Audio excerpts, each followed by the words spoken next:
Yo yo yo yo yo, halo semuanya, gimana nih kabarnya lur? Semoga dalam keadaan sehat dan mood yang baik-baik aja ya lur ya. By the way, puasanya gimana nih lur? Semoga lancar-lancar aja ya kan? Setelah kemarin kita membahas season 4 yang super seru, kali ini kita lanjut ke episode spesial yang paling ditunggu-tunggu, yaitu perjanjian 3 tahun. Oke lah, penasaran dengan ceritanya? Nggak usah berlama-lama lagi, siapkan kopi, luruskan kaki, hormati gurumu, sayangi temanmu, cintai pacarmu, itulah tandanya kita masuk ke intro. Let's go!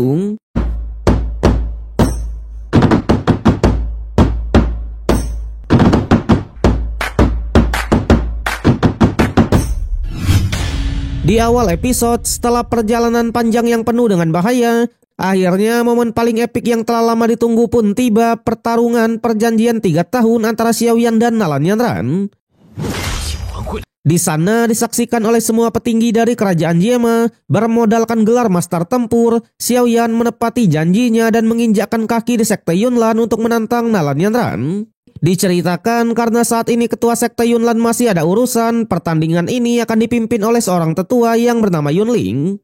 Awalnya Yunling mengingatkan kalau pertarungan ini hanyalah sebatas latihan saja, tapi Xiaoyan dengan tegas menyatakan kalau hidup dan mati akan ditentukan oleh takdir masing-masing. Dengan ini episode spesial perjanjian 3 tahun pun sudah resmi dimulai.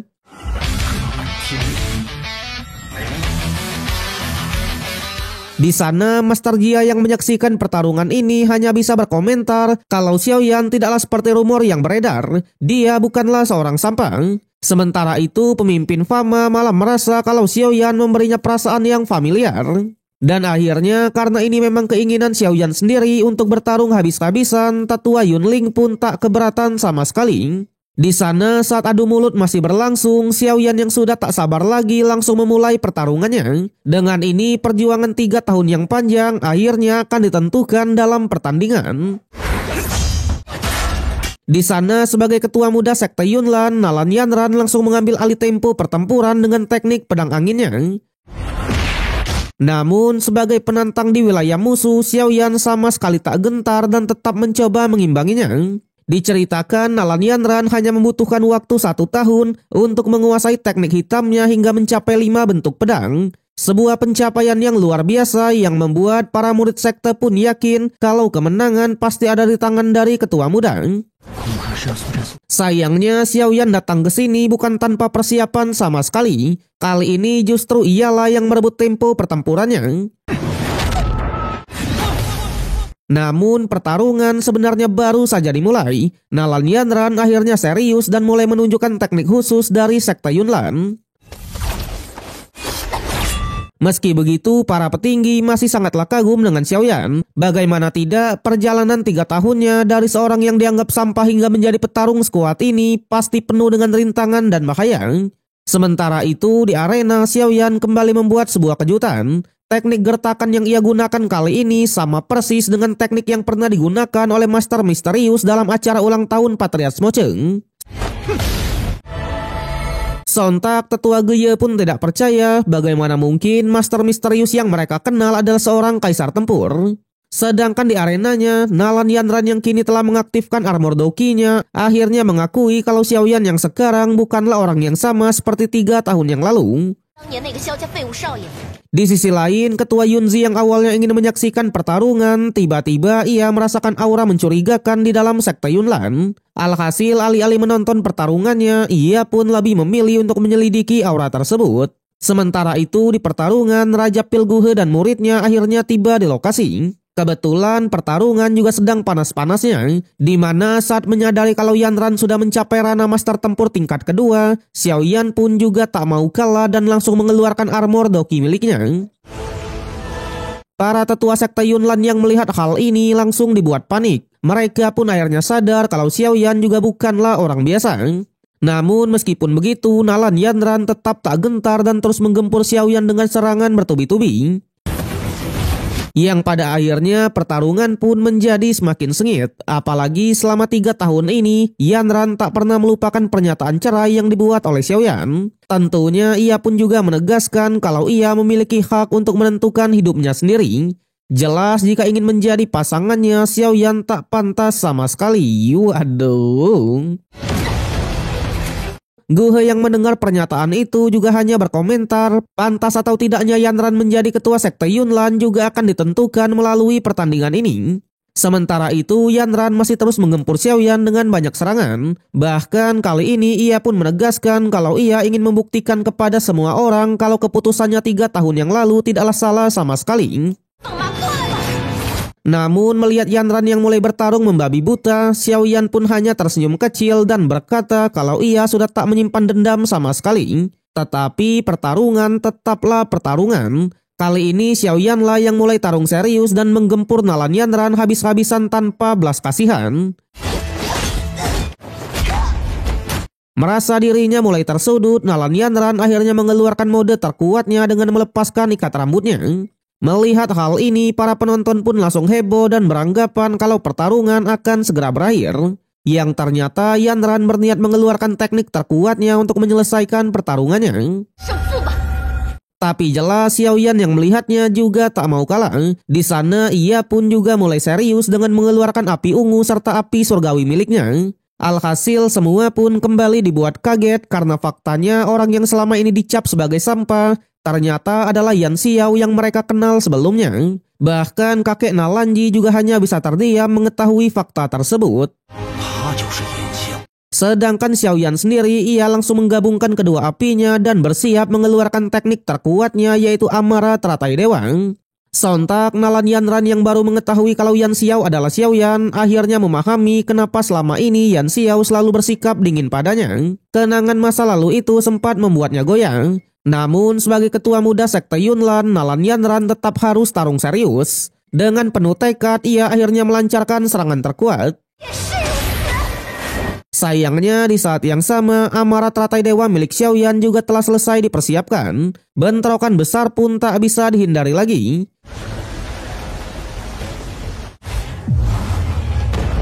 Sontak menyadari betapa dahsyatnya fluktuasi energi yang muncul, tetua Yunling pun langsung mengaktifkan perisai pelindungnya. Hingga akhirnya wujud teratai raksasa pun memenuhi arenanya, sebuah pertanda kalau bentrokan dahsyat ini dimenangkan oleh King Xiaoyan. Apalagi selain arena yang sudah dipenuhi oleh hujan api surgawi, Xiaoyan juga mengeluarkan teknik terbangnya. Alhasil para tetua pun semakin panik karena faktanya Yanran beneran sudah terluka parah. Disinilah takdir pun benar-benar berbicara.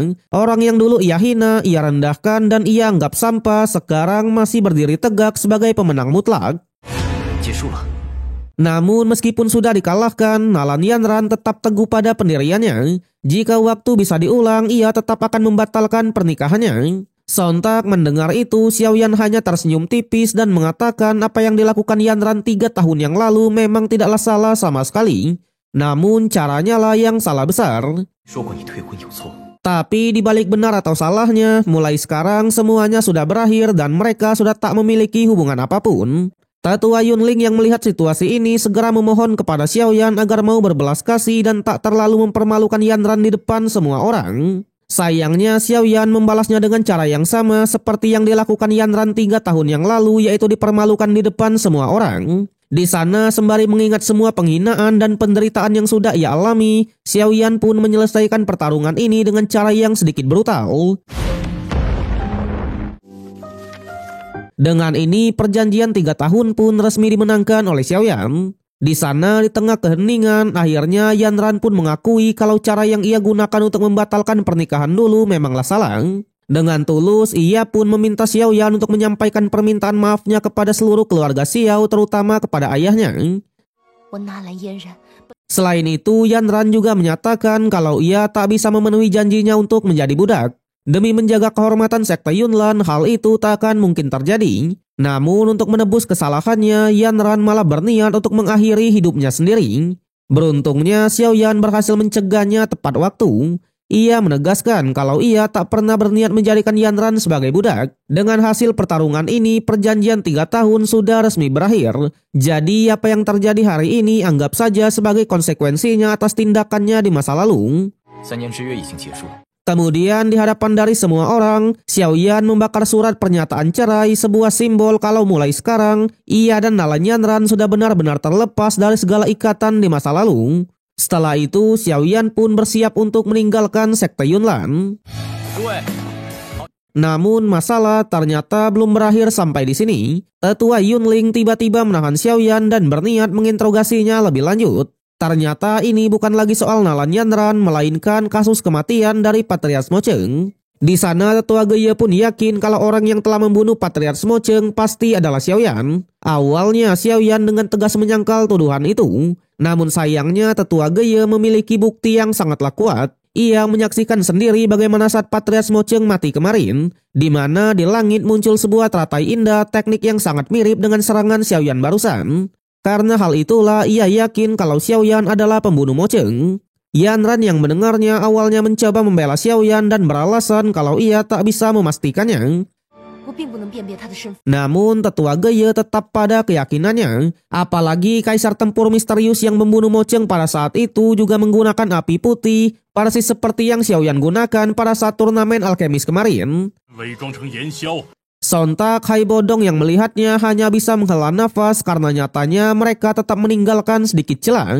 Sementara itu Xiaoyan tetap bersikeras menyangkal tuduhan tersebut dan memutuskan untuk segera pergi. Tentunya ia pun menegaskan mau ia pergi ataupun tinggal di sini, mereka tak akan bisa menghentikannya. Sayangnya Tetua Yunling tak mau membiarkannya begitu saja. Kali ini ia bahkan mengirimkan 3 master bertingkat Raja Tempur untuk menghadang Xiaoyan. Di sana Yunling pun bilang dari ekspresi dan tindakan Xiaoyan barusan seharusnya sudah membuktikan kalau ia beneran adalah pembunuh Mo Cheng. Dan karena Mo Cheng adalah diakan luar dari sekte Yunlan, maka mereka akan membalaskan kematiannya dengan nyawa Xiaoyan itu sendiri. Namun sekali lagi Yanran kembali membela Xiaoyan. Ia menegaskan jika Xiaoyan lah yang memang membunuh Mo Cheng, maka pertarungan ini seharusnya sudah selesai sejak tadi. Namun Yunling tetap bersikeras. Ia akhirnya memutuskan untuk menangkap Xiaoyan terlebih dulu dan membiarkan ketua sekte Yunlan yang menentukan hukumannya. Tapi Xiaoyan menolak untuk menyerah. Melihat hal ini, Master Jia yang sejak tadi diam akhirnya menyinggung pemimpin Fama yang justru malah tak melakukan apa-apa untuk membantu. Padahal bagaimanapun juga Xiaoyan adalah tetua terhormat dari Serikat Alkemis. Namun ternyata pemimpin Fama memiliki alasan sendiri. Sebagai perwakilan dari Serikat Alkemis di seluruh kerajaan Jiama, ia tak bisa bertindak gegabah. Sementara itu, Xiaoyan kini benar-benar terdesak. Ketiga master Raja Tempur yang dikirim tadi, mereka menggunakan formasi tembok elemen untuk menghentikannya. Dalam sekejap, Xiaoyan pun langsung terkurung sepenuhnya. Bahkan ketika ia mencoba untuk menyerang, tembok itu sama sekali tak bisa untuk ditembus. Di saat situasi semakin kritis, kali ini Hai Bodong pun akhirnya turun tangan. Tanpa ragu, ia langsung menghancurkan formasi tembok elemen yang menahan Xiaoyan. Alhasil Master Jia lah yang kali ini dibuat kaget karena faktanya bisa membuat Hai Bodong melawan sekte Yunlan, berarti Xiaoyan benar-benar spesial di matanya. Di sana Xiaoyan pun hanya bilang kalau mereka tak perlu sampai bertarung, melainkan bisa keluar dari sini saja sudah jauh dari cukup. Di sisi lain, ternyata Hai Bodong dan Yunling sudah saling mengenal sejak lama. Pertemuan ini pun seketika berubah menjadi ajang nostalgia, di mana mereka kembali menyinggung permasalahan di masa lalu. Yunling kemudian meminta Hai Bodong untuk tak ikut campur lebih jauh, karena katanya demi hubungan antara sekte Yunlan dan keluarga Miller, Hai Bodong tak perlu repot-repot sampai turun tangan. Namun sayangnya Hai Bodong telah membulatkan tekadnya, di mana ia lebih memilih mendukung Xiaoyan dibanding mempertahankan hubungannya dengan sekte Yunlan. Bahkan ia justru meminta balik kepada Yunling agar mau melepaskan Xiaoyan. Sayangnya karena katanya Patriarch Mo Cheng sangat berkontribusi di sekte Yunlan, Yunling tak akan melepaskannya begitu saja. Yang pada akhirnya ia pun hanya memerintahkan semua murid untuk membentuk formasi awan langitnya. Sontak Hai Bodong awalnya mencoba menembus formasinya dengan menyerang 3 master Raja Tempur yang sebelumnya menghadang Xiaoyan. Namun berbeda dari formasi tembok elemen, formasi awan langit ini benar-benar sulit ditembus. Alhasil karena tak ada pilihan lain, Hai Bodong terpaksa harus melawan 3 tetua dari sekte Yunlan. Sebagai kaisar tempur, awalnya ia masih bisa mengatasi semua serangan mereka dengan mudah. Namun di tengah pertempuran, Yunling pun memanfaatkan sedikit celah untuk langsung mengincar Xiaoyan. Dengan ini pertarungan pun terbagi menjadi 2. Hai Bodong terus ditahan oleh para tetua, sedangkan Xiaoyan kini menjadi sasaran utama Yunling. Namun di saat Xiaoyan hampir tertangkap, tiba-tiba ular piton muncul dan menyelamatkannya. Tanpa pikir panjang, Xiaoyan pun langsung memberikan makan ular itu, membuatnya mengeluarkan wujud aslinya. Seekor monster ular di tingkat 5, sebuah eksistensi yang setara dengan Raja Tempur. Sekali lagi, para petinggi pun dibuat terkejut. Di sisi lain, Hai Bodong yang melihat momen ini langsung mengambil kesempatan untuk menyerang para tetua di bawah. Namun Yunling juga mulai tarung serius, di mana ia mengeluarkan doki elemen tanahnya dan tetap memerintahkan para tetua untuk menangkap Xiaoyan. Namun sosok ular piton ini bukanlah lawan yang bisa diremehkan. Hanya dengan beberapa serangan saja ia berhasil menyudutkan Yunling. Alhasil menyadari kalau ular piton terlalu sulit untuk dihadapi, Yunling memilih untuk mengabaikannya dan kembali fokus mengejar Xiaoyan. Di sisi lain, Hai Bodong masih terjebak dalam pertarungan melawan para tetua, sehingga tak bisa membantu Xiaoyan sama sekali. Namun ternyata inilah strategi Xiaoyan sejak awal. Xiaoyan memanfaatkan celah itu dan langsung mengaktifkan teknik pedang gelombang api. Alhasil untuk pertama kalinya dalam sejarah, tetua Yunling terluka oleh seorang bocah. Sontak para petinggi yang melihatnya langsung menyadari kalau teknik itu pasti adalah teknik di tingkat bumi. Namun Yunling yang kini sudah sangatlah marah akhirnya memerintahkan seluruh murid untuk membentuk formasi perlindungan sekte Yunlan.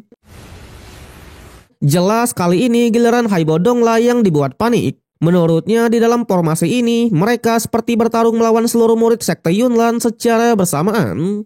Tanpa membuang waktu ia mencoba mengganggu proses pembentukan formasinya. Namun sayangnya Yunling telah meminta bantuan para tetua lainnya untuk mempercepat proses aktivasinya. Hingga sebuah fluktuasi energi yang luar biasa pun akhirnya muncul. Sebongkah energi yang telah dimurnikan langsung ditembakkan ke arah Xiaoyan.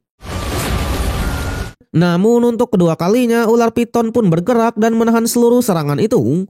Tapi bukannya gentar, Yunling justru semakin beringas. Ia berniat mengeluarkan serangan mematikannya sekali lagi. Sontak Hai Bodong lah yang sedikit menyinggung sebagai salah satu tetua di sekte Yunlan. Yunling malah sampai seperti ini hanya demi melawan seorang bocah. Namun Yunling sudah tak peduli. Ia tetap bersikeras untuk menghabisi Xiaoyan.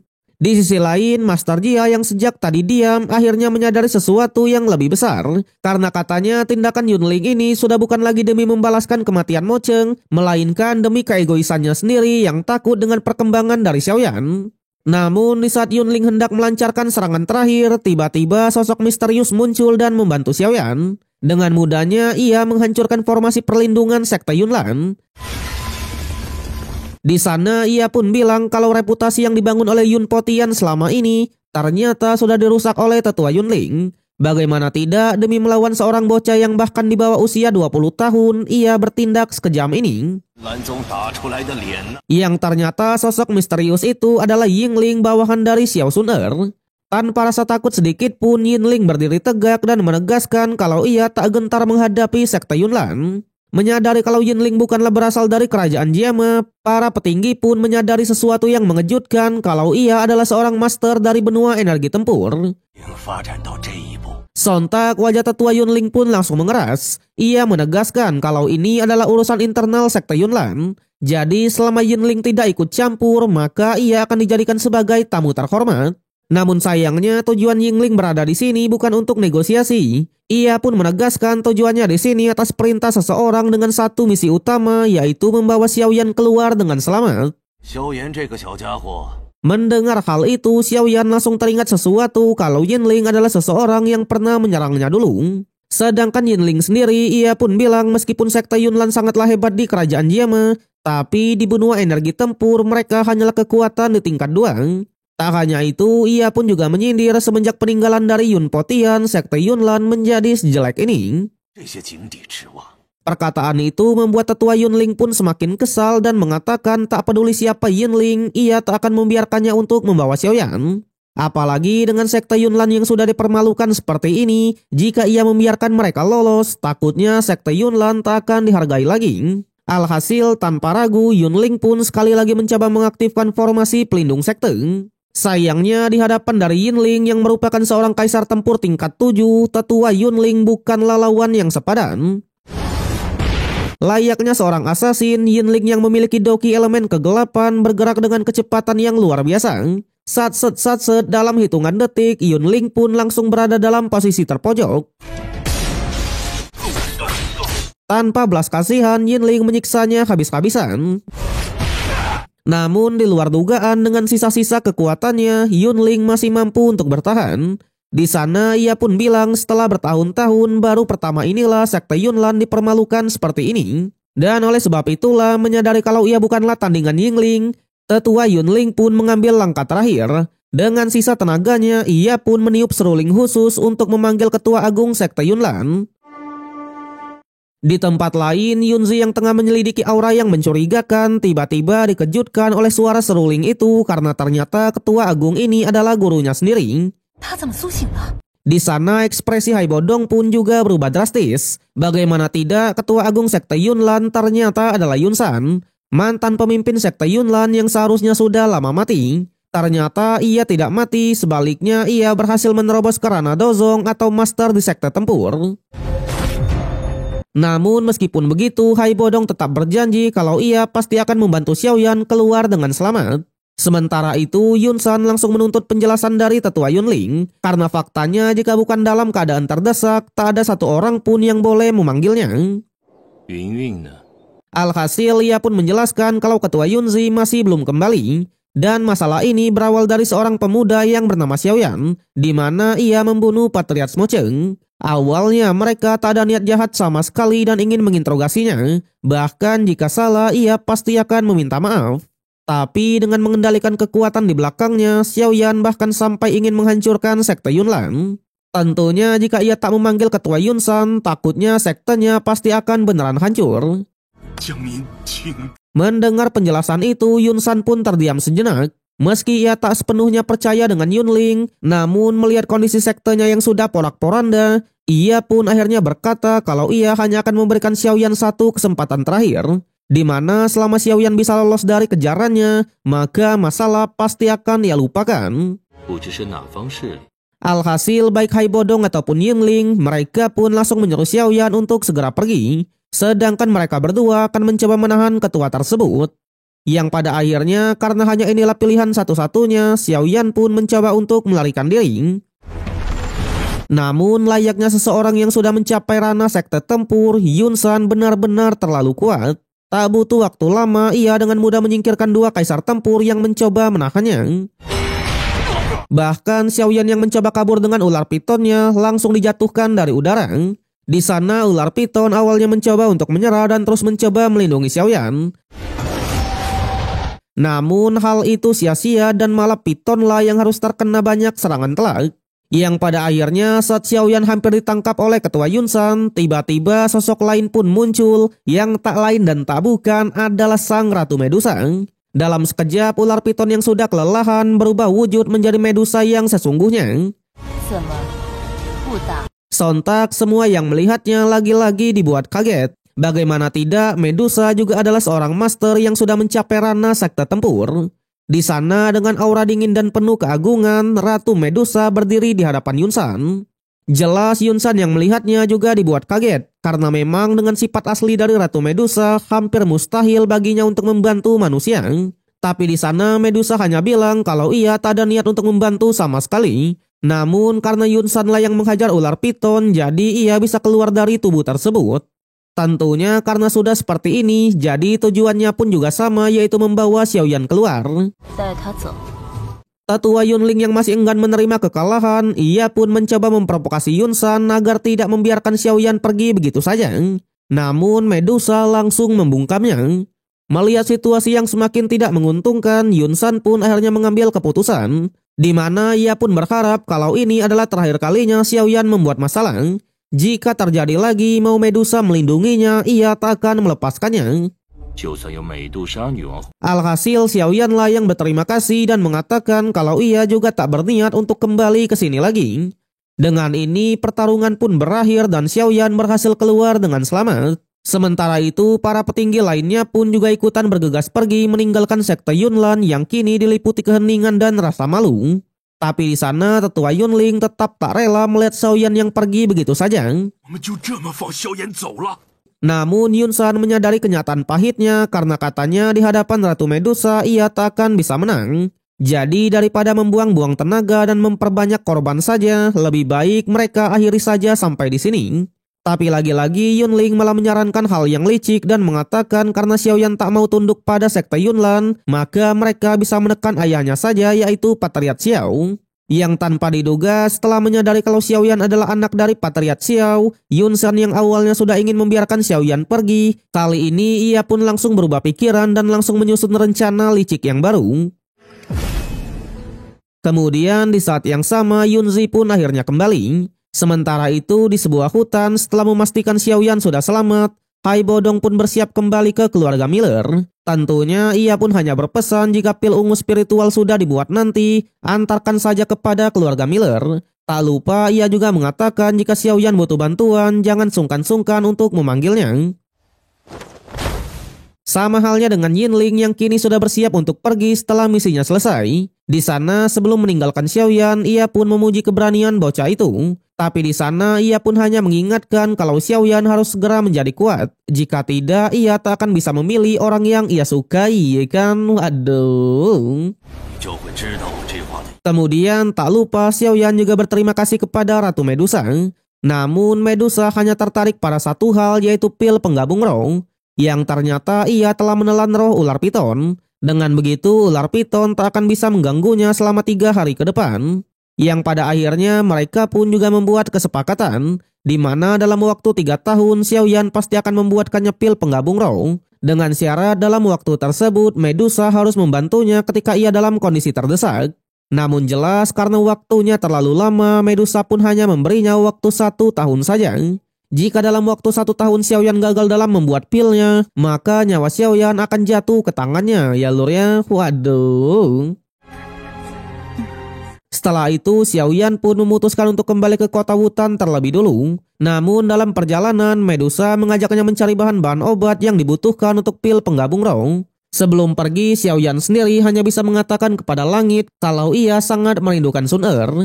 Di sisi lain bahaya pun mulai mengintai. Tetua Yunling bersama dengan 2 tetua lainnya kini dalam perjalanan menuju ke kota Wutan. Tujuan mereka hanya satu yaitu menghancurkan keluarga Xiao. Kembali ke Xiaoyan, perjalanannya bersama Ratu Medusa ternyata menarik perhatian banyak orang. Bagaimana tidak saat Medusa muncul ke permukaan, semua orang yang melihatnya langsung terpukau dengan kecantikannya. Namun meskipun banyak yang mengagumi sang ratu, Xiaoyan tetap melanjutkan petualangan bersamanya. Bahkan tak hanya memberi beberapa bahan obat yang dibutuhkan, Xiaoyan juga membelikan sepatu baru untuk Medusa supaya kecantikannya semakin gak ada obat, ya kan? Waduh. Namun di balik kisah seru tersebut, di sisi lain lebih tepatnya di kota Wutan, hujan darah pun akhirnya turun di kota itu. Dipimpin langsung oleh tetua Yunling, pembantaian keluarga Xiao pun sudah dimulai.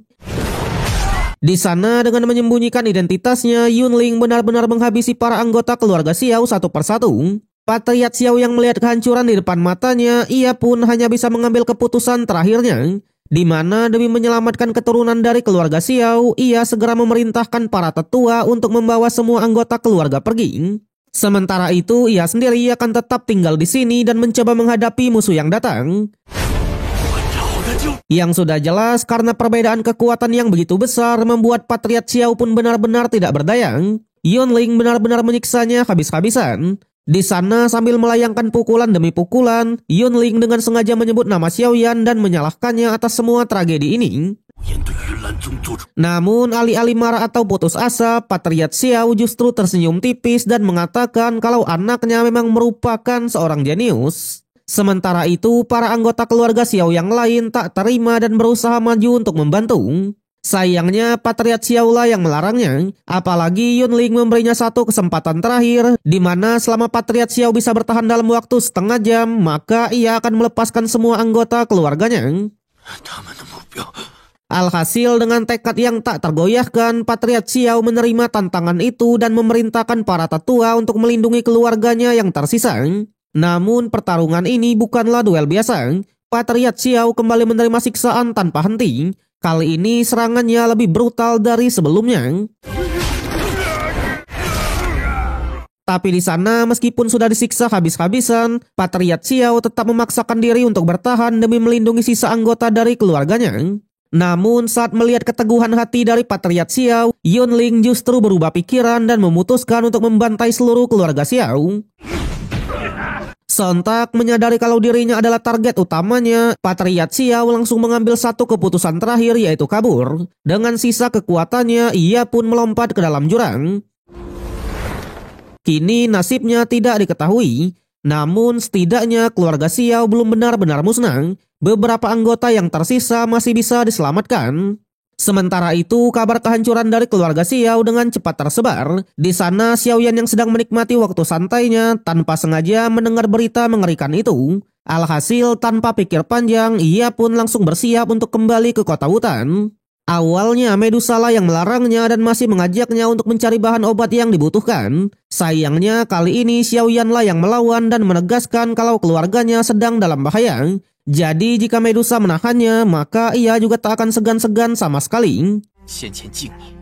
Yang pada akhirnya karena tak ada pilihan lain, Medusa pun ikut kembali ke kota hutan. Di sisi lain, ketua Yunzi yang sedang bersama dengan Yunsan, ia sama sekali tidak menyangka kalau perjanjian 3 tahun yang dibuat oleh muridnya bisa menyebabkan dampak sebesar ini. Untungnya pelatihan tertutup dari ketua Yunsan juga sudah berakhir, jadi ia tak terlalu mempermasalahkannya. Selain itu, Yunzi juga menemukan sesuatu yang mencurigakan di mana ia merasakan aura aneh di dalam tempat latihan gurunya. Karena itulah ia memutuskan untuk menyelidikinya lebih lanjut. Tapi sayangnya sebelum mendapatkan petunjuk apapun, ia merasakan aura dari gurunya yang membuat ia kembali ke arenanya. Di sanalah terdengar suara misterius yang tampak sedang bekerja sama dengan ketua Yunsan. Sementara itu di kota hutan, kehancuran keluarga Xiao membuka peluang bagi pihak lain. Patriot Aubala yang kali ini melihat kesempatan emas untuk merebut kekuasaan. Namun di sisi lain, Xiaoyan akhirnya tiba di kediamannya. Tentunya yang ia temukan adalah kehancuran total, di mana di sana ia hanya menemukan keheningan dan sisa-sisa pertumpahan darah. Sontak dengan amarah yang membara, Xiaoyan kembali membuat kesepakatan dengan Ratu Medusa, di mana bayarannya adalah satu bahan untuk pembuatan pil penggabung roh yaitu buah jarum ajaib. Dikatakan bahan ini awalnya ingin ia pakai untuk guru obat. Tapi melihat keadaan yang sudah seperti ini, ia siap memberikannya kepada Ratu Medusa. Dengan syarat mulai hari ini Medusa harus mendengarkan perintahnya.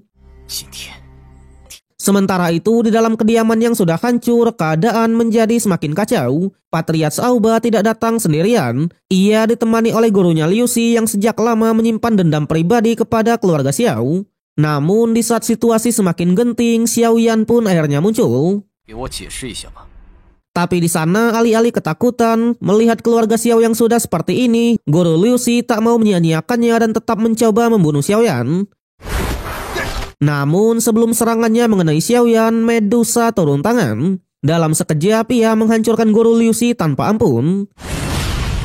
Tak berhenti sampai di situ, Medusa juga menyapu bersih seluruh pasukan musuh. Di sanalah setelah pertempuran selesai, kedua tetua dari keluarga Xiao pun akhirnya menceritakan semua yang terjadi, di mana sisa anggota yang tersisa telah diamankan di pegunungan belakang. Tapi yang menjadi masalah besar, 3 tetua misterius yang tidak diketahui identitasnya malam itu sudah menghancurkan keluarga Xiao. Bahkan khusus Patriot Xiao, demi menyelamatkan seluruh anggotanya, ia memancing ketiga tetua itu dan melarikan diri. Jadi sampai saat ini kabarnya tak diketahui sama sekali.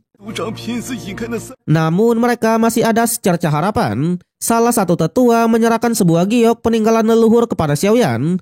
Dikatakan setiap ketua keluarga Xiao akan meninggalkan kekuatan jiwanya ke dalam giok tersebut. Di mana jika cahayanya masih terpancar, artinya Patriot Xiao masih belum mati. Namun sebelum ia berpikir lebih jauh, Medusa tiba-tiba berbicara. Ia bilang kalau ia bisa merasakan jejak aura yang tinggal di sini. Di mana aura tersebut tak lain dan tak bukan adalah milik tetua di sekte Yunlan yaitu Yunling.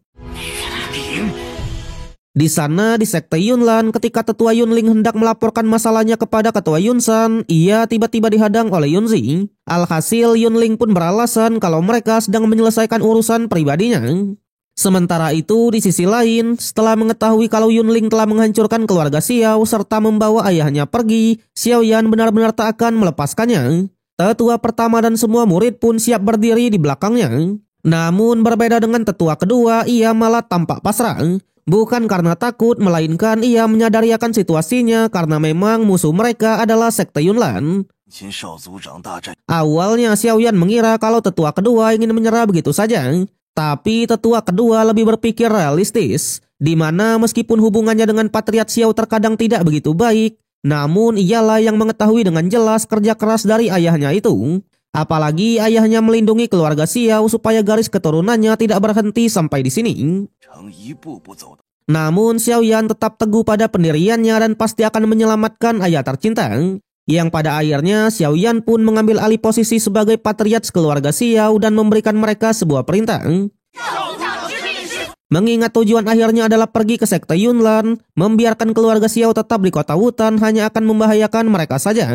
Alhasil sebagai ketua muda, Xiaoyan berjanji selama ia masih hidup, keluarga Xiao tak akan pernah terpuruk lagi. Yang pada akhirnya Xiaoyan pun langsung memaparkan rencananya, di mana keluarga Xiao akan ia pindahkan ke kota Simu karena di sana pengaruh sekte Yunlan sangatlah lemah. Selain itu, dua kakaknya juga sudah berkuasa di tempat itu untuk melindungi mereka semua. Jadi untuk kedepannya seharusnya keluarga Xiao pasti akan aman dari berbagai ancaman. Namun sebelum pindah ada satu hal lain yang harus mereka selesaikan dulu. Karena keluarga Aoba telah berniat merampok mereka, kali ini Xiaoyan sendiri yang akan memimpin aksi balas dendam dan merampok balik keluarga tersebut. Sementara itu, semua aset dan toko keluarga Xiao yang ada di kota Wutan akan dikelola oleh keluarga Miller. Tentunya mereka hanya perlu membagi hasil keuntungan sehingga keluarga Xiao tetap memiliki sumber penghasilan. Singkat cerita, dengan semua persiapan yang sudah matang, Xiaoyan memerintahkan semua anggota yang masih ada di kota Wutan untuk segera pergi ke kota Simu dan memulai kehidupan yang baru. Yang pada akhirnya semua anggota dan para tetua pun hanya bisa mendoakan keselamatan dari patriarch muda mereka yang kini akan berangkat menuju ke sekte Yunlan. Dengan Ratu Medusa di sisinya, misi balas dendam pun akan dimulai. Di mana Xiaoyan juga sudah menetapkan tujuan utamanya, yaitu membunuh Yunling dan membawa pulang ayahnya. Namun di sana Ratu Medusa juga mengingatkan kalau ia hanya akan membantu Xiaoyan ketika dalam keadaan kritis saja. Alhasil Xiaoyan pun tetap berterima kasih. Di sisi lain, kepergian Xiaoyan ke sekte Yunlan tak luput dari perhatian para master di kerajaan Yama termasuk Hai Bodong. Menyadari apa yang akan terjadi, Hai Bodong pun segera menyusulnya. Sementara itu di sekte Yunlan sebuah rapat besar pun sedang berlangsung. Ketua Yunzi yang akhirnya mengetahui kalau Yunling telah membantai keluarga Xiao, ia tak bisa menyembunyikan amarahnya. Karena faktanya bukannya meredam masalah, Yunling malah menambah masalah. Beberapa tetua lain pun mencoba membela diri dan mengatakan kalau mereka sudah menyembunyikan identitasnya saat menyerang kemarin.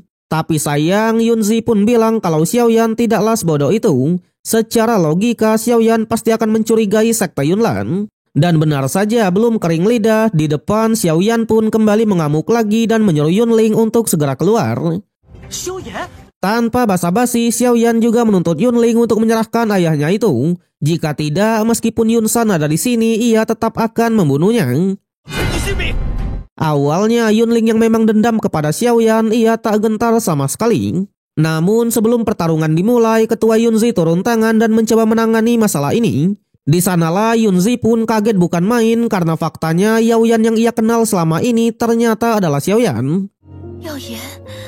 Sedangkan untuk Xiaoyan ia juga sama kagetnya. Namun karena ini sudah menyangkut masalah dari ayahnya, ia pun tak mau memanggilnya dengan sebutan Yunzi, melainkan dengan sebutan Yunyun. Alhasil Yunzi pun mengatakan kepada semuanya kalau ia pernah beberapa kali bertemu Xiaoyan, meskipun pada saat itu Xiaoyan menyembunyikan identitasnya. Sementara itu Xiaoyan pun hanya bilang kalau orang yang ia kenal adalah Yunzi dan bukan Yunyun selaku ketua dari sekte Yunlan. Tapi ketua Yunsan yang melihat semua ini, ia pun semakin marah. Menurutnya Xiaoyan telah mempermainkan sekte Yunlan. Jadi sebagai bentuk tanggung jawab, ia siap memberikan ganti rugi atas tindakan dari Yunling.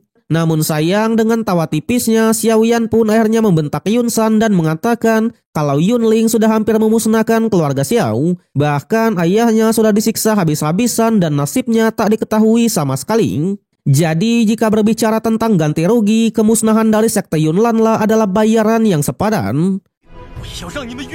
Awalnya Yunzi mencoba membela sektenya dan mengatakan menurut cerita dari Yunling, ayah Xiaoyan tidaklah dilukai. Namun semua itu hanyalah kebohongan. Akhirnya Yunling sendiri mengakui kalau mereka telah menyudutkan Patriarch Xiao sampai ke ujung jurang. Namun setelah ia tiba di sana, Patriarch Xiao tiba-tiba menghilang dan nasibnya tidak diketahui. Mendengar kenyataan pahit itu, Xiaoyan tak bisa menahan amarahnya lagi. Dengan tatapan penuh kebencian, ia menggabungkan kedua api surgawinya. Bukan lagi dengan api ungu, tapi api teratai yang bercampur dengan api putih milik gurunya. Di saat yang sama, Hai Bodong dan seluruh master kerajaan Jiama pun juga akhirnya tiba. Namun melihat Xiaoyan yang telah mengaktifkan amarah teratai dewa, Yun San juga tak tinggal diam. Dengan suara yang menggelegar, ia memerintahkan semua tetua untuk menghentikan Xiaoyan. Kini pertarungan besar pun tak bisa terhindar lagi. Alhasil Xiaoyan pun hanya bisa berlari sembari mempertahankan wujud dari penggabungan api surgawi. Tapi di sana, di saat Xiaoyan berhasil menggocek para tetua, Yun San pun tak mau kalah dan akhirnya turun tangan sendiri. Untungnya Ratu Medusa kembali melindungi Xiaoyan, memastikan penggabungan api surgawinya tetap berlanjut. Sontak Yun San pun sangatlah marah dan menegaskan alasan ia melepaskan mereka kemarin bukan karena ia takut dengan Ratu Medusa. Jelas jika Medusa tetap memaksakan diri untuk ikut campur, maka sekte Yunlan akan menunjukkan jati dirinya. Yang pada akhirnya ia pun memerintahkan Yunzila untuk menghentikan Xiaoyan, sedangkan ia sendiri akan melawan Ratu Medusa. Awalnya Yunzi pun sangatlah ragu, namun Yun San pun mengingatkan kalau Yunzi merupakan ketua dari sekte Yunlan. Alhasil dengan berat hati Yunzi akhirnya bergerak untuk menghentikan Xiaoyan. Namun alih-alih menyerang, ia mencoba berbicara baik-baik agar Xiaoyan mau menghentikan tindakannya ini. Tapi sayangnya Xiaoyan pun hanya bilang meskipun Yunling sudah mengakui perbuatannya, Yun San malah bersikap acuh tak acuh. Alhasil hanya dengan cara inilah ia bisa membalaskan dendam dari ayahnya. Awalnya Yunzi mencoba mengingatkan kalau di sini ada banyak sekali murid yang tidak bersalah. Namun Xiaoyan juga mengatakan pada saat Yunling menyerang keluarga Xiao kemarin juga ada banyak sekali murid yang tidak bersalah menjadi korban kejahatannya.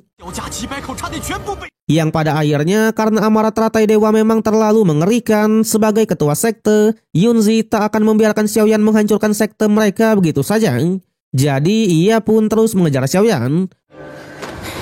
Bahkan 3 tetua lain juga maju untuk menyerangnya secara langsung. Namun sebelum mereka sempat mendekat, hanya dengan terkena auranya saja mereka langsung terpental jauh. Di saat yang sama Yunling justru mendatangi ajalnya sendiri, di mana ia mencoba menghentikan Xiaoyan. Sayangnya untuk Yunling, amarah teratai dewa sudah mencapai puncaknya, dan dalam satu serangan telak Yunling pun tewas di tempat.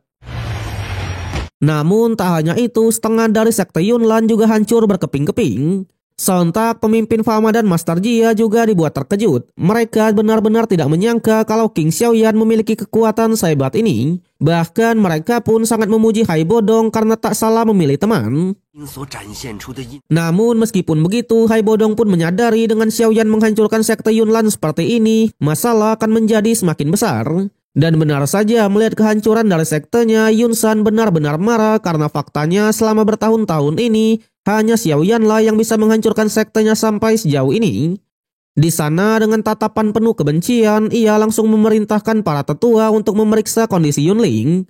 Sementara itu, ia sendiri akan mengincar Xiaoyan. Sontak Xiaoyan yang sudah terluka parah akibat serangan amarah teratai dewa, ia pun mencoba melarikan diri. Namun Yun San tak akan membiarkannya lolos begitu saja. Untungnya Medusa masih setia melindunginya. Namun Yun San juga tidaklah kehabisan akal. Kali ini ia menggunakan teknik pembagian tubuh, di mana ia menciptakan 3 kloningan tanpa mengurangi kekuatannya sedikit pun. Dan kali ini Medusa pun tak bisa lagi untuk melindungi Xiaoyan. Untungnya di saat genting seperti itu, Hai Bodong pun kembali muncul, di mana ia langsung menahan salah satu kloningan Yun San, memberi Xiaoyan kesempatan untuk kabur.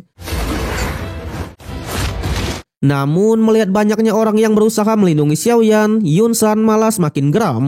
Ia pun tak mau bermain-main lagi, di mana dengan teknik tapak anginnya ia langsung melancarkan serangan yang mematikan.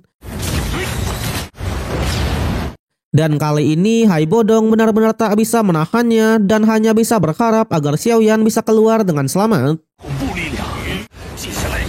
Sayangnya kecepatan dari seorang master sekte tempur beneran tak bisa diremehkan begitu saja.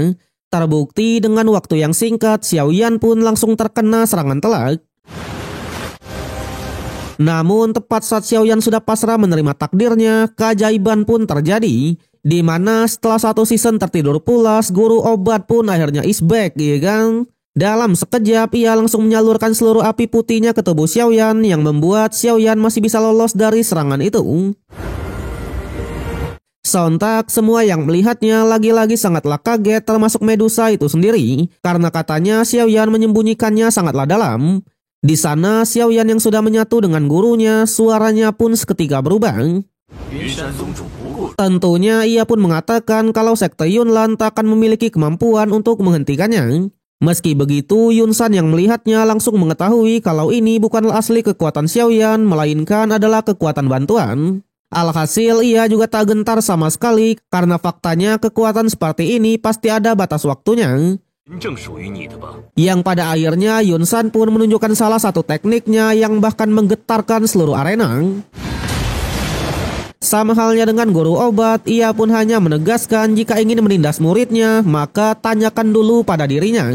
Alhasil bentrokan besar pun tak bisa dihindari lagi. Yunsan dengan teknik pembantaiannya, sedangkan Xiaoyan Ek guru obat dengan pedang hitam misteri yaitu gelombang pemakan api.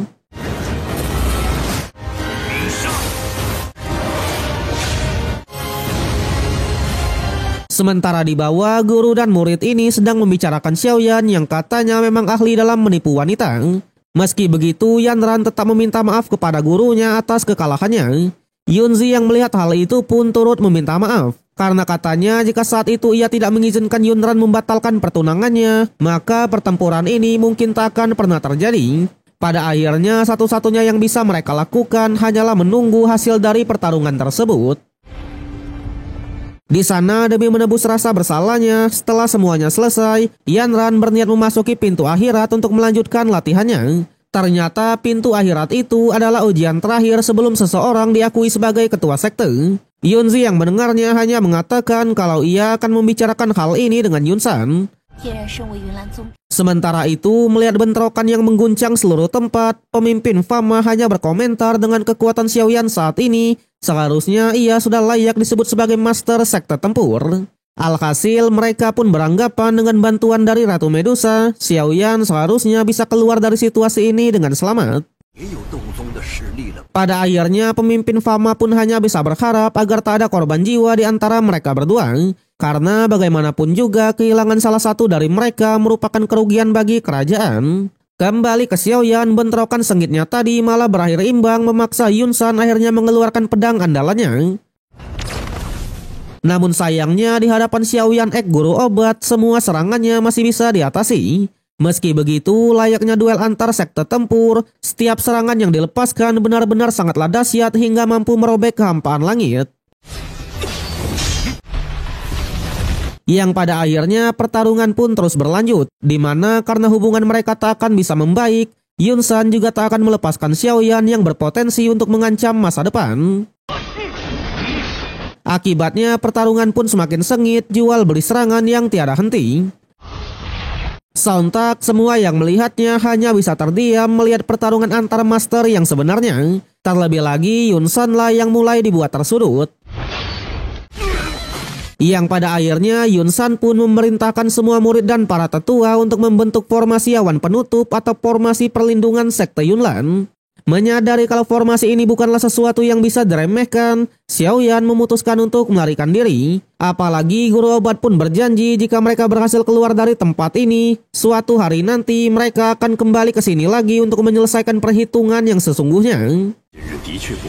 Namun Yunsan tak berniat membiarkan Xiaoyan pergi begitu saja dan terus-menerus melancarkan serangannya. Saat itulah guru obat pun memberikan instruksi kepada Xiaoyan untuk sekali lagi menggabungkan api surgawi dan mendekati Yunsan saat ia tengah mempersiapkan serangannya. Alhasil tanpa menyadari adanya bahaya yang mengintai, Yunsan beneran dibuat terkejut saat mendapati Xiaoyan yang sudah berada di belakangnya. Dan akhirnya Yun San pun harus merasakan dahsyatnya ledakan amarah teratai dewa tepat di depan matanya sendiri. Seketika semua yang menyaksikan kejadian itu benar-benar dibuat kaget. Kali ini Yun San lah yang jatuh ke bawah disaksikan ratusan muridnya sendiri. Para petinggi yang melihatnya juga tak bisa menyembunyikan keterkejutan mereka. Jika saja mereka yang terkena ledakan itu, kemungkinan besar mereka sudah sekarat. Di sisi lain, Xiaoyan awalnya benar-benar berniat mengakhiri dendamnya dengan membunuh Yun San. Namun di luar dugaan, Yunzi malah turun tangan untuk menghentikannya. Ia menegaskan selain sebagai ketua sekte Yunlan, Yun San juga merupakan gurunya. Dan oleh karena itulah ia tak akan membiarkan Xiaoyan bertindak lebih jauh. Di sana, di tengah situasi yang menegangkan, Yun San memanfaatkan kelengahan Xiaoyan dan berhasil melancarkan serangan balik. Hal ini membuat Hai Bodong dan rekan-rekannya lah yang marah besar.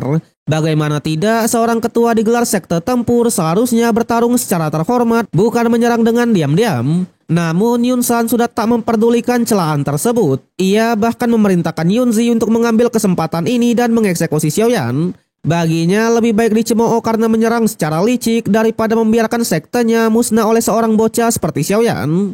Tapi di sana tepat sebelum Yunzi bertindak, Xiaoyan bergerak lebih dulu. Dengan tatapan tegas ia menyatakan mulai saat ini ia tak memiliki hubungan lagi dengan Yunzi ataupun Yunyun. Sebagai bukti ia pun mengembalikan armor pemberian Yunyun di masa lalu.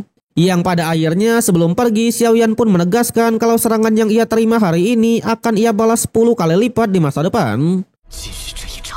Menyadari Xiaoyan yang berusaha melarikan diri, Yun San segera memerintahkan seluruh murid dan tetuanya untuk mengejarnya. Ia mengklaim kalau tubuh Xiaoyan masih memiliki tanda darinya, sehingga mustahil bagi pemuda itu untuk bersembunyi. Tak hanya itu, atas nama dari sekte Yunlan, Yun San juga secara resmi memasukkan Xiaoyan ke dalam daftar buronan sekte. Di sisi lain, Xiaoyan berhasil menyelinap masuk ke dalam sebuah hutan. Dikatakan jika bukan karena pil pertahanan spiritual yang memiliki efek yang luar biasa, guru obat mungkin sudah jatuh tertidur lagi setelah menggunakan 2 kali penggabungan api surgawi. Tapi meskipun begitu, guru obat juga memakluminya karena faktanya sudah dari dulu Xiaoyan sangat peduli dengan keluarganya. Yang pada akhirnya karena pertarungan sebelumnya menguras banyak energinya, guru obat pun hanya bisa membantu Xiaoyan untuk menghilangkan tanda yang tertinggal di tubuhnya. Selebihnya upaya pelarian tergantung pada Xiaoyan itu sendiri. Alhasil menyadari situasi yang semakin genting, Xiaoyan memutuskan untuk menuju ke pegunungan monster guna memulihkan diri. Dengan mengandalkan ular pitonnya, ia memerintahkan untuk berjaga-jaga. Guru obat pun mengingatkan kalau tim pengejaran dari sekte Yunlan sudah memenuhi sisi timur, selatan, dan bahkan utara. Jadi satu-satunya jalur pelarian yang tersisa hanyalah ke arah barat. Tanpa banyak pilihan lain, Xiaoyan pun kembali melarikan diri. Sementara itu, semua murid dari sekte Yunlan semakin bersemangat dalam pengejarannya. Bagaimana tidak, Yun San telah menjanjikan siapapun yang berhasil menangkap Xiaoyan akan diangkat menjadi diaken dan akan diberikan kebebasan untuk memilih teknik di tingkat hitam. Namun semakin dalam mereka memasuki hutannya, para murid ini justru menjadi mangsa dari monster-monster yang mengintai di dalam hutan. Di sisi lain, Xiaoyan akhirnya tiba di sebuah goa. Sayangnya goa itu sudah dipenuhi oleh racun dan aura monster yang sangatlah kuat. Beruntungnya ular pitonnya telah mencapai tingkat 5.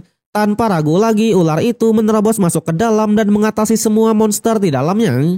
Alhasil Xiaoyan lagi-lagi berterima kasih kepada ular pitonnya. Karena faktanya dengan kondisinya saat ini, jika harus bertarung melawan monster, takutnya ialah yang akan mati. Sampai setelah memastikan tempat itu aman, Xiaoyan pun akhirnya memasuki goa. Guru obat juga akhirnya muncul kembali dan segera mempersiapkan pil pemulihan diri. Melihat sang guru yang sudah bangkit kembali, senyum tipis pun terukir di wajah Xiaoyan. Di sana, guru obat pun langsung menjelaskan kondisi tubuhnya Xiaoyan yang sangatlah kacau sejak ditinggalkan. Oleh karena itu, ia tak hanya akan membuatkan pil pemulihan, tetapi ia juga akan membantu Xiaoyan mengembalikan tubuhnya ke dalam kondisi terbaiknya lagi. Sementara itu, di luar seorang murid pun melaporkan kalau Xiaoyan telah memasuki pedalaman dari pegunungan monster. Para tetua sekte yang tak ingin mengambil resiko menghadapi monster di daratan, kini mereka pun menggunakan monster terbangnya untuk terus melacak keberadaan Xiaoyan. Bagi mereka, Xiaoyan adalah ancaman besar yang tak bisa dibiarkan lolos sama sekali. Karena faktanya ia telah membunuh salah satu tetua sekte, menghancurkan sebagian besar markas, dan bahkan sudah melukai Yunsan. Kembali ke Xiaoyan berkat bantuan guru obat, semua lukanya pun sudah pulih kembali. Di sana guru obat lalu menyarankan agar Xiaoyan segera melakukan terobosan, memanfaatkan energi yang masih tersisa dari pertarungan sebelumnya. Yang pada akhirnya dengan dukungan dari api surgawi, Xiaoyan pun berhasil mencapai tingkat ketiga dalam ranah master tempur. Namun meskipun kekuatannya sudah meningkat, Xiaoyan tetap merasa cemas. Ia masih belum menemukan keberadaan ayahnya. Jika memang bukan di sekte Yunlan, maka ia benar-benar kehilangan petunjuk. Mendengar itu, guru obat pun berpendapat kalau hilangnya Patriot Xiao pasti berhubungan dengan Yunsan. Namun jika benar ayahnya menghilang secara tiba-tiba ketika di dalam jurang, ada kemungkinan kalau kekuatan lain pasti ikut campur. Bahkan guru obat pun tak bisa mengetahuinya. Satu-satunya petunjuk yang tersisa adalah Sun Er. Dengan kekuatannya yang benar-benar luar biasa, hanya dialah yang mungkin mengetahui. Sementara itu, di gua tempat Xiaoyan beristirahat, ular pitonnya kini dimanjakan oleh para monster lain layaknya raja yang baru. Sampai sebelum melanjutkan perjalanannya, guru obat pun berniat memurnikan batu giok yang sebelumnya didapatkan Xiaoyan ketika di pasar alkemis. Berdasarkan pengamatannya, batu itu merupakan harta berharga dari lembah Feian. Sejadi lembah Feian dikenal sebagai salah satu kekuatan besar di benua energi tempur. Kekuatan mereka jauh melampaui sekte Yunlan terutama dalam penggunaan teknik elemen api. Di sana, guru obat pun menegaskan dibandingkan dengan kekuatan kelas atas di benua ini, sekte Yunlan sebenarnya tak ada apa-apanya. Tentunya karena dulu Xiaoyan hanya tinggal di kota yang sangat terpencil, jadi ia tak mengetahui tentang isi dunia yang sebenarnya sangatlah luas. Tapi di tengah-tengah cerita itu, Xiaoyan pun akhirnya meminta maaf atas kecerobohannya saat melawan Patriarch Smocheng yang membuat guru obat pun sampai tertidur. Namun guru obat justru mengakui kalau niat awalnya mengajari Xiaoyan teknik pembakaran dulu hanyalah untuk memanfaatkannya demi membangkitkan tubuhnya kembali. Namun setelah tertidur, ia pun menyadari kalau perjuangan Xiaoyan selama ini begitu tulus, terutama dalam usahanya untuk membangunkannya. Hal inilah yang membuat hubungan mereka pun semakin dekat. Di sana mereka berjanji tak akan mengecewakan satu sama lain lagi. Bahkan Xiaoyan bersumpah kalau suatu saat nanti ia benar-benar akan membangkitkan tubuh baru untuk gurunya. Namun untuk mewujudkannya, Xiaoyan harus memiliki 3 api surgawi. Saat ini ditambah dengan api putih milik gurunya, ia hanya kekurangan 1 lagi. Kebetulan di Akademi Jianan juga terdapat 1 api surgawi. Dengan itu, Xiaoyan menetapkan misinya untuk mendapatkan api tersebut. Sedangkan di sekte Yunlan, Yunsan pun akhirnya menanyakan kepada Yunzi sebagai ketua sekte kenapa ia selalu berbelas kasih kepada Xiaoyan. Di sanalah ia pun mengungkit lagi perjuangannya selama mendidik Yunzi selama ini. Yang pada akhirnya ia pun juga memerintahkan Yunzi untuk turun tangan kembali dan menangkap Xiaoyan ke hadapannya. Bahkan mulai detik ini ialah yang akan memimpin lagi sekte Yunlan untuk mencapai puncak kejayaannya. Selain itu, ia juga mengingatkan kalau ialah yang memberi segalanya kepada Yunzi hingga ia bisa berkembang sampai sekarang. Dan oleh sebab itulah karena ia sudah ditunjuk sebagai ketua sekte, jadi Yunzi juga harus siap menerima takdirnya yaitu kesepian seumur hidup, ya kan? Waduh. Kembali ke Xiaoyan, di sana ia yang penasaran langsung menanyakan kepada guru obat. Jika ia berhasil membangkitkannya, maka apa ranah gurunya yang sebenarnya? Tapi di sana guru obat pun hanya bilang jika ia beneran bisa bangkit ke puncak kekuatannya lagi, ia hanya membutuhkan 10 ronde untuk membunuh Yunsan. Di tengah percakapan itu, Xiaoyan akhirnya menyadari sesuatu. Isi dari batu giok yang ia dapatkan ternyata bukan sembarang teknik, di mana itu adalah transformasi api langit, sebuah teknik rahasia tingkat tinggi yang sangatlah langka dan misterius. Jadi di benua energi tempur ini, selain teknik biasa, ada juga teknik rahasia yang mampu meningkatkan kekuatan fisik secara drastis dalam waktu yang singkat. Sebagai contoh, dulu di musim pertama, Sun Er pernah menggunakan teknik rahasia untuk mengalahkan Liu Xi. Xiaoyan yang mendengarnya, ia pun semakin terpana. Menyadari kalau apa yang ia dapatkan bukanlah sekedar teknik biasa, ini adalah harta karun yang sangatlah langka. Terlebih lagi, ia juga sudah memenuhi syarat utama untuk mempelajarinya, yaitu memiliki api surgawi. Namun ada satu kekurangan fatal dalam menggunakan teknik rahasia ini. Kebanyakan teknik seperti ini akan memberikan serangan balik yang luar biasa terhadap penggunanya. Sebagai contoh, lagi-lagi Sun Er di musim pertama kemarin. Meski begitu, transformasi api langit berbeda dengan teknik rahasia lainnya. Meskipun dampak serangan baliknya sangatlah kuat, efek peningkatannya juga jauh lebih dahsyat. Bahkan bisa melipat gandakan kekuatan hingga 3 kali lipat. Konon dahulu ada seorang master dari lembah Feiyan yang hanya berada di ranah sekte tempur tingkat kelima. Namun dengan mengandalkan transformasi api langit, ia mampu mengalahkan seorang master di ranah dewa tempur. Mendengar kisah ini, Xiaoyan pun semakin tertarik. Tanpa ragu lagi, ia segera mulai mempelajari teknik rahasia itu. Apalagi teknik ini juga memiliki 3 tahap evolusi. Dan untuk meningkatkannya, Xiaoyan harus menggunakan api surgawi yang berbeda-beda di setiap tahapannya. Jika ia berhasil mengaktifkan teknik ini hingga evolusi ketiga, peningkatan kekuatannya pasti akan melampaui batas yang bisa mereka bayangkan. Singkat cerita, setelah latihan yang intens, Xiaoyan pun akhirnya berhasil memahami teknik tersebut dan mencapai evolusi pertamanya. Namun ada satu kendala, di dalam batu giok itu hanya terdapat informasi mengenai evolusi pertamanya. Artinya meskipun nanti berhasil mendapatkan api surgawi yang kedua, tanpa petunjuk yang lebih lanjut, ia juga tak akan bisa untuk mencapai evolusi kedua dari teknik ini. Namun Xiaoyan tak ingin terlalu larut dalam pikirannya. Saat ini yang terpenting adalah melanjutkan pelariannya. Terlebih lagi para tetua sekte Yunlan sudah mulai mendeteksi keberadaannya. Sedangkan di sisi lain atau di istana kerajaan, para petinggi pun berkumpul dalam rapat besar yang penuh dengan ketegangan. Di sana Master Jia sebagai sosok yang dihormati, ia mengundang mereka semua untuk membahas satu hal yang mengejutkan. Yun San telah berhasil menembus ke ranah sekte tempur. Dengan pencapaian ini, sekte Yunlan bisa mengancam keseimbangan kekuatan dari kerajaan Jiameng. Bahkan jika seluruh kekuatan di kerajaan bersatu, mereka tetap tak akan mampu untuk menekan dominasi dari sekte Yunlan. Jadi dalam pertemuan itu, Master Jia meminta pendapat mereka masing-masing. Namun sebagian besar dari mereka hanya memilih tunduk pada keputusan kerajaan tanpa memberikan solusi yang konkret. Melihat ini, Hai Bodonglah yang sangatlah marah. Bagaimana bisa mereka semua melupakan prestasi Xiaoyan yang sebelumnya telah mengalahkan alkemis kuat dari kerajaan Cuyun. Namun Master Jia mengatakan bukan berarti mereka tak mau membantu Xiaoyan. Jika mereka berpihak kepadanya, maka kerajaan Jiama secara tidak langsung akan menjadi musuh dari sekte Yunlan. Alhasil demi stabilitas dan keamanan negara, Master Jia pun akhirnya memutuskan untuk melepaskan hubungan mereka dengan Xiaoyan. Hai Bodong yang mendengarnya mencoba mengingatkan kalau ambisi sekte Yunlan pada akhirnya tetap akan membawa bencana bagi mereka. Namun Master Jia tetap pada pendiriannya. Ia tak ingin bertindak gegabah dan memilih untuk tidak ikut campur dalam pelarian Xiaoyan ini. Merasa kecewa dan semakin marah, Hai Bodong akhirnya mengambil keputusan berani. Ia tak peduli dengan keputusan kerajaan dan memilih pergi sendiri untuk membantu Xiaoyan. Kembali ke Xiaoyan, ia kini berada dalam situasi yang sulit. 3 tetua sekte Yunlan tengah memburunya tanpa henti, membuatnya hampir kehabisan akal. Belum lagi para murid sekte lainnya tiba-tiba mengepungnya. Beruntung dengan kemampuan yang luar biasa, Xiaoyan mampu mengalahkan mereka semua dengan mudah. Namun alih-alih membunuh pasukan yang tersisa, ia justru membiarkan mereka pergi.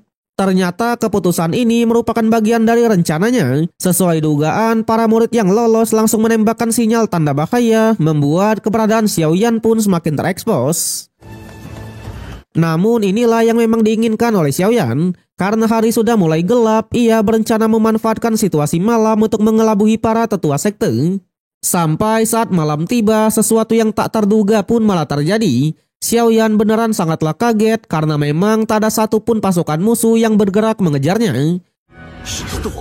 Ternyata mereka sedang menunggu bala bantuan dari Yunzi. Sebagai pewaris dari kekuatan Yunsan, Yunzi telah mendapatkan warisan khusus. Dengan kemampuan itu, ia tetap bisa melacak keberadaan Xiaoyan meskipun tanda di tubuhnya sudah ditekan. Akhirnya Yunzi menggunakan kekuatannya untuk menemukan Xiaoyan, membuat lokasinya pun benar-benar terungkap di hadapan pasukan musuh. Tanpa basa-basi, Xiaoyan kembali diburu oleh ratusan murid dan 3 tetua terkuat di sekte Yunlan. Namun di balik semua ini, Yunzi hanya bisa meminta maaf. Sebagai ketua sekte, ia tak punya pilihan lain selain menjalankan tugasnya ini. Kembali ke Xiaoyan, kali ini pelariannya pun benar-benar sangatlah sulit. Serangan datang dari berbagai arah. Namun guru obat meminta sedikit waktu lagi untuk menghapus tanda yang masih ada di tubuhnya. Dengan tak ada pilihan lain, Xiaoyan harus berusaha sekuat tenaga untuk terus melarikan diri. Sayangnya kali ini 3 tetua sekte sudah mulai bergerak serius dan menyerang Xiaoyan secara langsung. Melihat situasi yang semakin bahaya, guru obat akhirnya memilih untuk turun tangan terlebih dulu, meskipun ia harus mengabaikan proses penghapusan tanda. Namun para tetua juga tak menyerah begitu saja. Dengan cara licik, mereka mencoba memprovokasi Xiaoyan dengan membahas tragedi malam pembantaian keluarga Xiao. Salah satu tetua bahkan menceritakan secara detail bagaimana tulang-tulang patriark Xiao dipatahkan tanpa ampun. Sontak Xiaoyan yang mendengarnya benar-benar sangatlah marah. Namun ia berusaha sekuat tenaga untuk menahan amarahnya. Ia tahu jika ia bertindak gegabah maka semuanya akan sia-sia. Sebagai gantinya ia pun menyusun rencana balas dendamnya sendiri. Xiaoyan mulai memancing para tetua untuk terus mengejarnya ke daratan. Di saat yang sama ia memberi perintah kepada ular pitonnya untuk bersiap melancarkan serangan balik. Yang pada akhirnya tanpa disadari, para tetua semakin dalam memasuki wilayah pedalaman pegunungan monster. Ketika akhirnya Xiaoyan mulai terpojok, rencana pun dijalankan. Para monster yang telah dipanggil dan dikendalikan oleh ular piton langsung muncul untuk membantunya.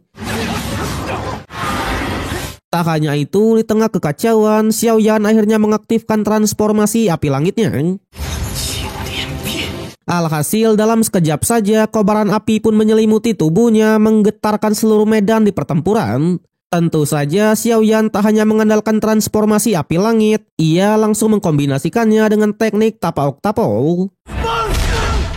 Alhasil dalam sekejap dengan bantuan ular piton dan beberapa monster lainnya, Xiaoyan berhasil membunuh salah satu dari 3 tetua yang mengejarnya. Namun sayangnya karena penguasaannya terhadap teknik ini masih belum sempurna, energi api yang menyelimuti tubuhnya tadi seketika langsung menghilang. Xiaoyan mulai merasakan dampak serangan balik dari teknik tersebut. Alhasil karena keadaan semakin tidak menguntungkan, tanpa pilihan lain ia terpaksa melarikan diri. Di sisi lain, ular piton bertarung mati-matian untuk menahan 2 tetua yang tersisa. Namun meskipun sudah berusaha kabur, Xiaoyan masih terus dikejar tanpa henti. Untungnya ketika keadaan mulai tersudut, kali ini Hai Bodong pun muncul kembali. Kedatangan Hai Bodong membuat situasi berubah seketika. Melihatnya, tetua sekte Yunlan hanya bisa menghela napas. Mereka dengan tegas menyatakan mulai saat ini, keluarga Miller resmi menjadi musuh sekte Yunlan. Namun Hai Bodong tak menunjukkan sedikit pun rasa gentar. Dengan suara yang lantang, ia pun hanya berpesan kepada Xiaoyan untuk fokus bergerak maju dan jangan melihat ke belakang lagi. Dengan ini Hai Bodong pun maju ke garis depan. Ia berusaha menahan semua serangan musuh seorang diri. Bahkan ketika beberapa murid tetap memaksa mengejar Xiaoyan, Yafei dan seluruh jajaran dari keluarga Miller lah yang kali ini membantunya. Tak hanya itu, Yafei bahkan memberikan peta lengkap pegunungan monster agar Xiaoyan bisa meninggalkan kerajaan Jiama dengan selamat. Awalnya Xiaoyan merasa sangat bersalah karena memang dengan mereka membantunya, keluarga Miller pasti akan menghadapi masalah besar. Namun Yafei percaya penuh kepada Xiaoyan. Ia yakin suatu hari nanti saat Xiaoyan kembali lagi ke sini, bahkan sekte Yunlan sekalipun pasti akan ia gulingkan. Yang pada akhirnya sebelum pergi, Xiaoyan pun hanya mengatakan bantuan mereka hari ini tak akan pernah ia lupakan. Tentunya ketika ia kembali ke kerajaan Jiama lagi, ia pasti akan membalas kebaikan mereka berkali-kali lipat. Sontak Yafei yang melihatnya hanya mengatakan kalau ia sangat menunggu kepulangannya. Ia percaya jika 3 tahun yang lalu Xiaoyan bisa menciptakan keajaiban, maka di tahun-tahun yang mendatang ia pasti akan melakukannya lagi. Namun perjalanan Xiaoyan masih belum berakhir. Tepat ketika ia hampir mencapai ujung dari pegunungan monster, ia justru dihadang oleh Yunzi. Namun anehnya Yunzi tak datang untuk bertarung, sebaliknya ia hanya ingin menghabiskan waktu terakhir bersama Xiaoyan. Tentunya Yunzi benar-benar meminta maaf karena faktanya sebagai ketua sekte ia harus melakukan ini. Di sana Yunzi berusaha meyakinkan Xiaoyan jika ia bersedia ikut dengannya, maka semuanya akan berakhir dengan damai. Namun bagi Xiaoyan dendamnya tak akan pernah bisa ia lupakan. Mulai sekarang mereka sudah tak ada hubungan lagi. Jadi jika Yunzi tetap menghalanginya, maka Xiaoyan tak akan ragu untuk bertarung. Tapi di sana alih-alih menyerang Xiaoyan, Yunzi malah menghilangkan tanda di tubuhnya dan melepaskannya begitu saja.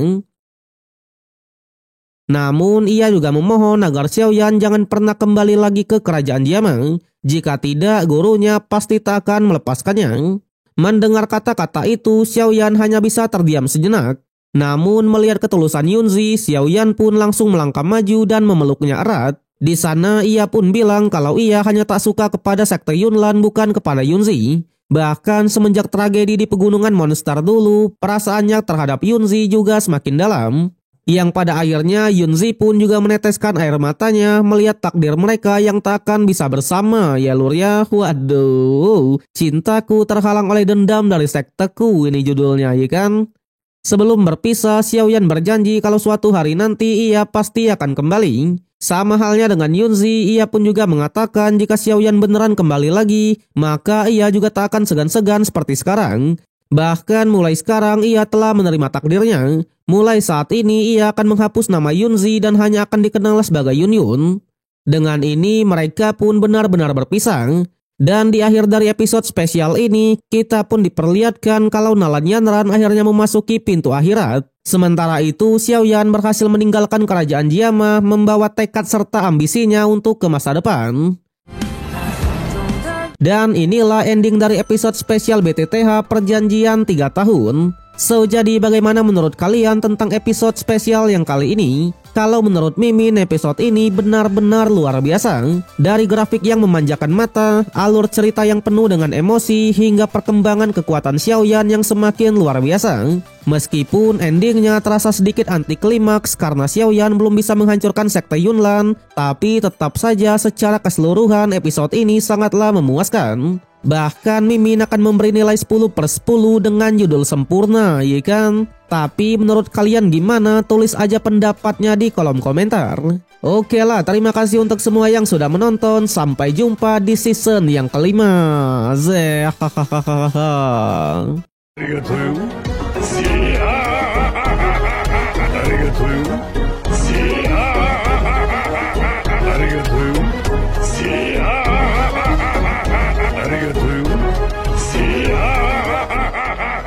Arigatou.